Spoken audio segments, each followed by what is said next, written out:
Didn't see my mother until I probably was 5 or 6 years old, and from the age of 2.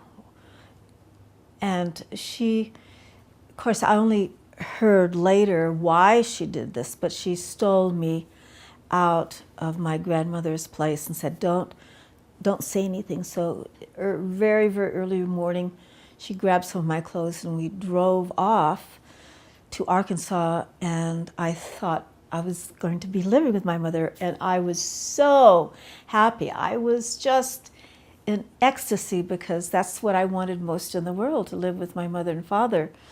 And then we arrived at this farm with this couple. They didn't speak, they didn't read or write, and the husband there took me out to an orchard just to show me around, and when I got back, my mother was gone. She had dropped me off there. And so I didn't think it was mental illness. I mean, at 5 or 6, I just, why? You know, I wept every night. I had her picture, and I would go to sleep with her picture and weep and want to be with her. So I never thought even that it was unusual. It was just very sad.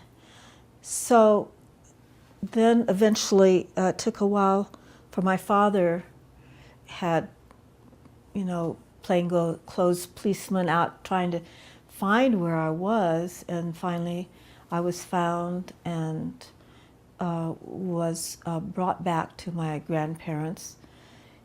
And then sometime that year later, my grandmother had something to say to me.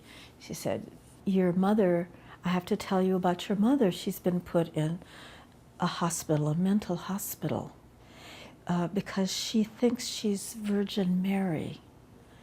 And I thought, you know, that's the first time that, well, I didn't see anything so bad because I was always pretending I was different people. And but anyway, my grandmother was expressing that it was this horrible thing.